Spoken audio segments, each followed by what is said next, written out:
Paul, donc tu voulais nous parler de ça. Donc ça, c'est une image qu'on a trouvée sur un tweet qui comparait donc notre sondage IFOP. On reconnaît les belles barres, les petites photos. Ça vient du Rolling, qui compare un sondage IFOP avec ce qu'ils appellent un sondage Cotme du 22 mars. 150 millions de data par jour triés par une IA. Voilà, une IA, c'est un mec, hein. Sans déconner. Mais bon, Cotme, c'est quoi alors?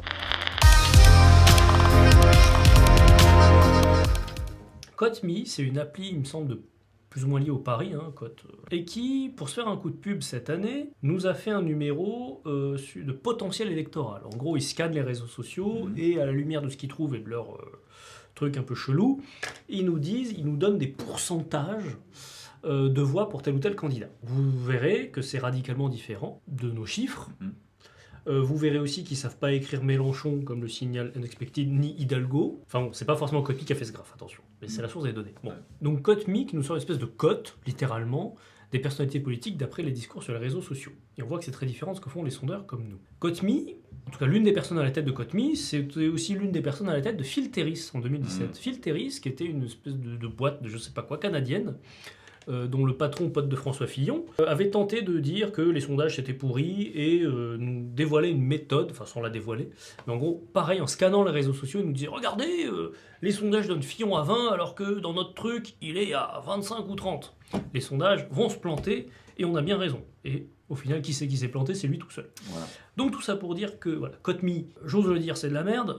Après, on va peut-être attendre les résultats de l'élection pour être sûr que nous, on ait fait des trucs corrects et qu'il n'y ait pas raison. Peut-être que le monde a changé en 5 ans, c'est toujours possible. Mais voilà, ne vous y trompez pas, Cotme, c'est bidon. En tout cas, ça vient de gens qui ont fait un truc bidon il y a 5 ans et qui semblent faire pareil aujourd'hui qu'il y a 5 ans. Si le logisme, c'est probablement bidon.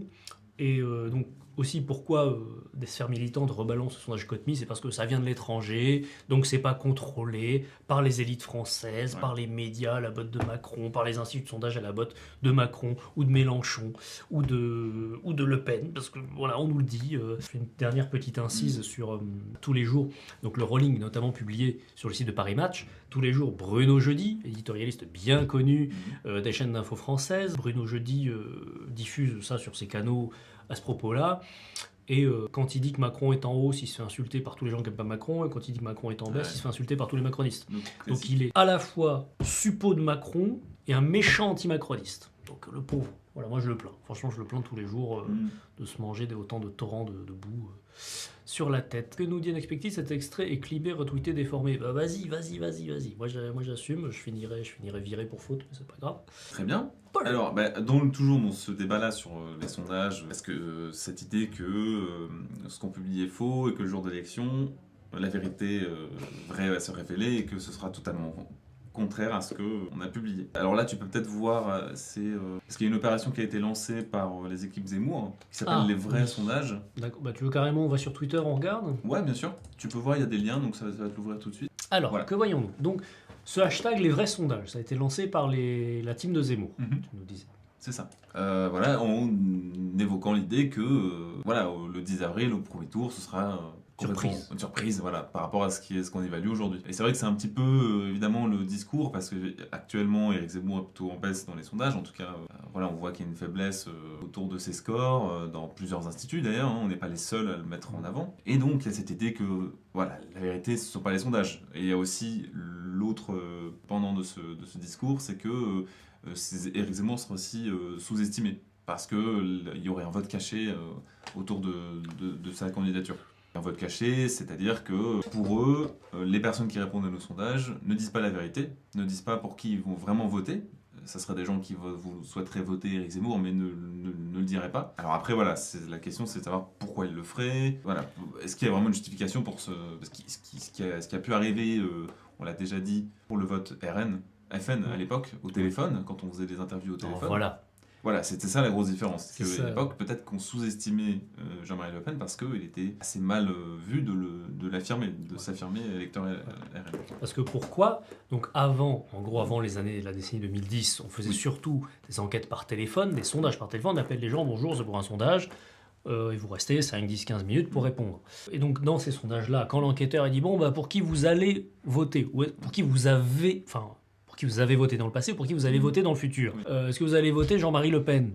Les gens, ils ont quelqu'un au bout du fil qui leur demande, un autre être humain, Les électeurs Le Pen, ils n'avaient pas trop envie d'adjuger, ce qui peut se comprendre, donc ils disaient pas forcément ce qu'ils allaient faire ou ce qu'ils avaient fait. Très exactement. Et ça, on le mesurait. C'est-à-dire que quand par téléphone on demande aux gens est-ce que tu as voté Le Pen à l'élection d'avant, on sait le résultat qu'il a fait avant et on en a 2 fois moins dans le sondage. Mais c'est bizarre. Bon. Donc ça, c'est la sous-déclaration, le vote caché, le vote honteux. Ok. Et ça, par téléphone, cela existe toujours. Quand on fait un sondage par téléphone, voilà, si aujourd'hui vous faites un sondage par téléphone à l'ensemble des Français, vous demandez est-ce que vous avez voté pour qui à la présidentielle 2017, Marine Le Pen, elle a fait 21, bah vous aurez 12. Voilà, parce que les gens ne vont pas avouer un vote Marine Le Pen parce qu'il y a quelqu'un au bout du fil. Mais depuis, la plupart des sondages sont faits par Internet. Donc vous êtes seul, vous répondant, face à votre smartphone, tablette, ordinateur, que sais-je. On vous demande pour qui vous avez voté, vous avez une case à cocher, il n'y a personne qui vous juge. Et la preuve de ça, c'est que quand on demande pour qui vous avez voté en 2017, bah Marine Le Pen elle a fait 21, bah on a 21% de gens qui disent oui j'ai voté Marine Le Pen. Donc on a la preuve par A plus B aujourd'hui que les sondages réalisés par Internet, les gens ne cachent pas leur vote du passé d'extrême droite. Ils n'ont pas caché leur vote du futur d'extrême droite, ça n'a pas d'intérêt, ça n'a pas de sens qu'ils cachent l'un et pas l'autre. Donc voilà, le vote caché aujourd'hui, ça n'existe plus. C'est ça. Alors après, il y a peut-être d'autres choses qui rentrent en compte, c'est les gens qui nous disent voter pour telle personne, mais qui ne le feront pas le jour du vote. C'est-à-dire que là, on est un petit peu dépendant de ça. Alors c'est pour ça que le débat autour du vote caché, il est pas... Et puis on comprend bien la volonté autour de ce débat, c'est de mobiliser les électeurs, de se dire, c'est pas joué, regardez, les sondages sont faux, l'important c'est ce qui se passe le jour du vote, et sans doute ils ont raison de réfléchir comme ça, mais c'est vrai que ça diffuse une idée fausse, et une idée qui est pas la bonne. C'est-à-dire que, comme je viens de le citer, c'est peut-être pas un vote caché, mais c'est peut-être un vote qui est affirmé à un moment et qui va changer. Alors qu'il ne va pas se réaliser. Des gens qui disent qu'ils vont voter Marine Le Pen, par exemple, et qui ne vont pas le faire, ne vont pas se déplacer, en fait, tout simplement, pour X raisons. Donc on a un petit peu ce problème-là. Voilà. C'est déjà un truc super intéressant. Donc on a demandé aux gens qui avaient voté ou qui étaient certains d'aller voter le jour même, parce qu'on fait le sondage tout au long de la journée. On leur dit déjà, votre choix du candidat au premier tour, est-ce que votre décision était prise longtemps à l'avance? C'est pendant la campagne que vous êtes décidé ou vous avez hésité jusqu'au dernier moment? Et le 23 avril 2017, premier tour, 27%, donc plus d'un quart, nous disent « j'ai hésité jusqu'au dernier moment ». Et on peut aller, donc comme le disait Paul, il y a une question encore plus précise. Oui, c'est ça, c'est ici. Voilà, c'est plus précisément quand est-ce que vous avez choisi le candidat pour lequel vous alliez voter. Aujourd'hui même, hier, au cours de la semaine, patata. Bon, en gros, on a recodé ça. Vous avez choisi le week-end du vote, la semaine du vote, le mois précédent. Il y a un électeur sur 5 au premier tour de 2017, un électeur sur 5 qui s'est fixé le week-end. Ce qui explique que, comme on vous dit depuis le début, le sondage qui sera le plus proche des résultats, c'est le sondage qui sera fait le plus près de l'élection. Donc ça va être le vendredi d'avant. Normalement, vous avez des tendances assez qui vont solides, qui vont être solides. Encore une fois, il y en a 1 sur 5 pendant entre le dernier sondage publié et le vote, il y en a 1 sur 5 qui change d'avis ou qui, en tout cas, il hésitait et il se fixe. C'est pour ça que j'ai un peu peur, moi. C'est que même les sondages faits le vendredi d'avant, le premier tour, pourront avoir un décalage. Enfin, c'est pour ça d'ailleurs qu'il y a un décalage, parce que les sondages sont représentatifs. Ça peut changer au dernier moment. C'est ça. Alors, ça représente combien de personnes? Un cinquième des électeurs à peu près. Alors en exprimé, on était à combien? Les inscrits, il y en a 40, on a 43, mais on va dire 40. Les inscrits, 40 millions. La participation, c'est 80%, donc ça fait 32. 32 millions de participants. Donc un cinquième de 32, ça fait 6-7 millions. Voilà, unexpected. Donc un électorat quasiment entier, quoi. Voilà. 6 ou 7 millions de personnes qui se décident le week-end de l'élection. C'est ça. Ouais. Et le type, il nous dit... pourquoi ne pas faire un sondage sur Twitter? Vous avez peur des résultats sans pouvoir les raboter comme d'habitude? Comme d'habitude déjà, comme si on faisait d'habitude, on cassait les candidats de plusieurs points. Donc déjà non, mais pourquoi pas, oui. C'est que, comprenez bien, ce que j'avais dit d'ailleurs sur le plateau de ton présentateur préféré, comprenez bien que si on s'amuse à déformer des chiffres pour avantager ou désavantager un tel ou un tel, ça va se voir. Parce que quand même, les sondages électoraux, c'est quand même le seul sondage, et je pense que pour beaucoup de métiers qui sont dans l'analyse des tendances et de l'opinion, les élections, c'est le seul où à la fin il y a une vérification. Puisqu'on fait le sondage grandeur nature, on voit ce qu'il donne. C'est l'élection. Donc on vit quand même une vie dangereuse, j'ai envie de dire, mais surtout ça se vérifie. Donc si on s'amusait à tordre les résultats pour le bon plaisir d'un tel ou d'un tel, ça se verrait. Mhm. Et on passerait pour des cons, puisqu'on serait pas, puisque si on tord, c'est que c'est pas la réalité, c'est que la réalité est autre, et quand la vérité va se révéler, on verra que on n'a pas mis pareil parce qu'on est des méchants.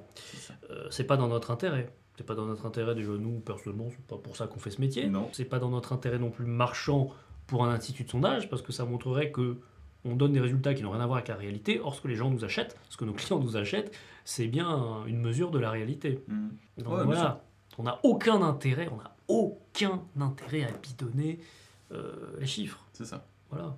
Donc, on n'a aucun intérêt à le faire, et c'est pour ça que... c'est-à-dire, c'est pas pour ça qu'on ne le fait pas, mais c'est-à-dire que, à l'inverse... Pour être un intérêt intellectuel, oui, voilà. Non, mais voilà, et surtout, c'est la première question sur pourquoi on ne fait pas de sondage Twitter.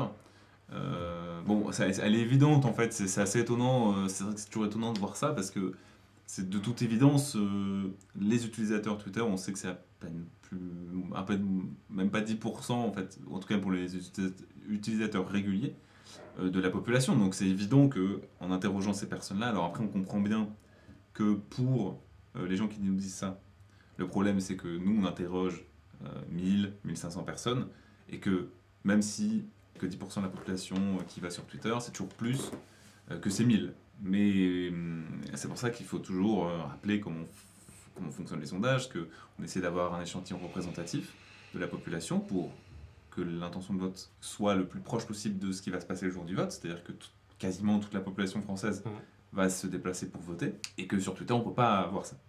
Voilà. On ne contrôle rien, Et le nombre ne fait pas Tout à fait. la représentativité. Les 1000 qu'on interroge sont à l'image de la population française. Ouais. Donc, que ces 1000 répondent est à l'image de la population française. Mhm. Les 1 million de votes sur Twitter, comme l'a dit Paul, il y a moins de 10% de la population française qui est sur Twitter. Mais ces 10%, ils sont même pas à l'image du 100%. C'est ça, ils sont eux-mêmes typés. Ils sont très typés. Voilà, imaginez, je sais pas moi je vous fais on vous fait un sondage sur 1000 personnes, sur l'ensemble des Français, on tranche plutôt carbonara ou pâte au pesto. Si vous allez interroger 1 million de gens, mais que c'est que, je sais pas moi, des hommes de moins de 20 ans, d'ascendance italienne, ça va pas être représentatif de l'ensemble des Français. Vous voyez bien le problème. Prochain data date, donc on se retrouve jeudi 7 avril à midi avec Stéphane Truchy pour l'IFOP et un focus sur la présidentielle qui sera quelques jours après. Les précédents data dates, c'est sur le compte YouTube de l'IFOP. D'ici là, gardez vos questions, posez-les nous sur tous les canaux. S'il faut arranger quelque chose, s'il faut qu'on change quelque chose, l'horaire, s'il faut qu'on porte des chapeaux, dites-le nous, on en tiendra compte, on essaiera, et on se retrouve dans 2 semaines, tout simplement. Voilà. À bientôt. À bientôt à tous. Longue vie et prospérité. Voilà.